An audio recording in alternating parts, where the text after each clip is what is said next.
Merry Christmas. Yeah, I'm in the craziest cafe in the world. Forest Outings. I will tell you why in a few minutes. 뭐요? We are in the craziest cafe in South Korea. Look at this. It's a social media place. So we'll start with the dessert first. This is the strawberry 한도르. pangburo. Yeah, look at inside. Look at that. Strawberry and cake.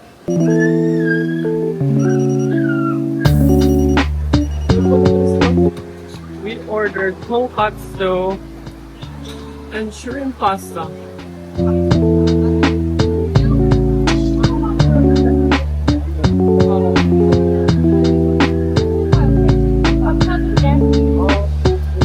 Merry Christmas, Lighty! Merry Christmas! 오빠, Merry Christmas! Wow, Merry Christmas! Pasko sa Korea, pero parang nasa enchanted forest. Hello po mga kababayan, my name is Robin and today, Christmas Day po ngayon and dadalhin po namin kayo sa isang cafe na parang lumabas ka na sa isang fairy tale. Ang Forest Outings Cafe, dito po yan sa Songdo sa South Korea. And I am American. Hello! Hello! Welcome back! To our channel! Morning, no? 지금 멀쩡한 때 It's okay. So we just finished our brunch here at the, what's the name of the cafe? Forest out.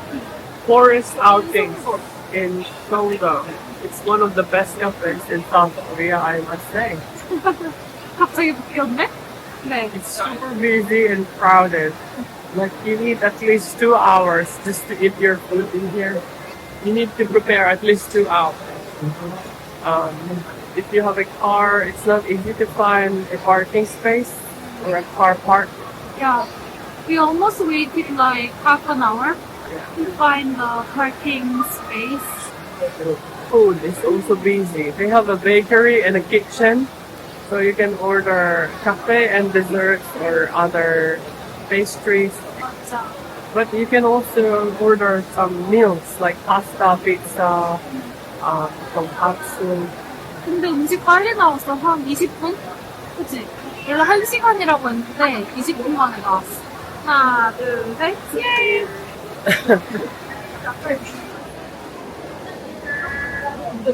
Iltan, let's enjoy the Christmas. So we'll just finish our brunch. It's time for dessert. We're gonna have the strawberry. Lifey already destroyed it. The strawberry cake. 하나, 둘, 셋. Merry Christmas! Our table is a little bit wobbly.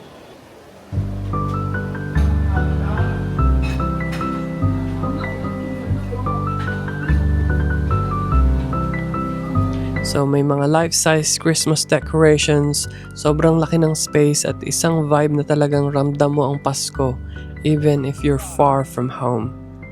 Alam niyo naman sa Pilipinas, ang Pasko ay puso ng kultura nating mga Pilipino. Mahabang handaan, pamilya, maiingay, may tawanan.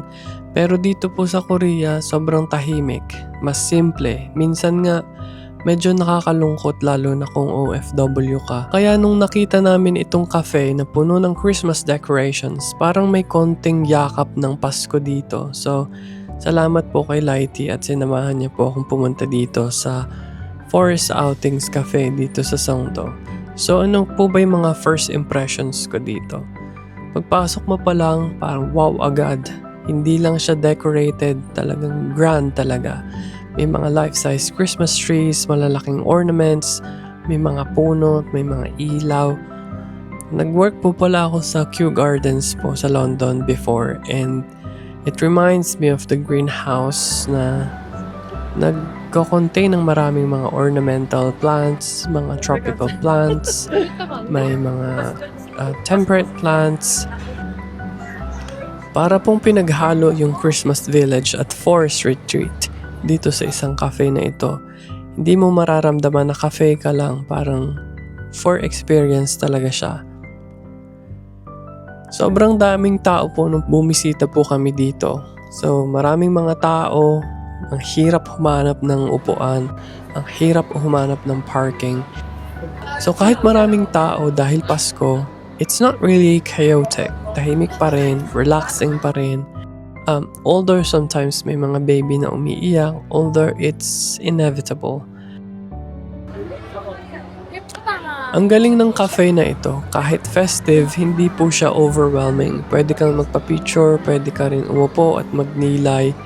Perfect siya kung gusto mo ng calm Christmas. Umorder kami ng iced cafe latte, ng iced americano, ng pasta, and ng tonkatsu.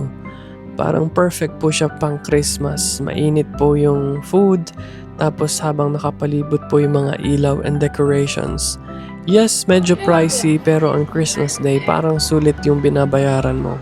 Hindi lang po kape, hindi lang pastries, memory siya.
Para kanino po ba yung Forest Outings Cafe dito sa Songdo? So kung ikaw po ay isang OFW na homesick na, bumisita na po kayo dito.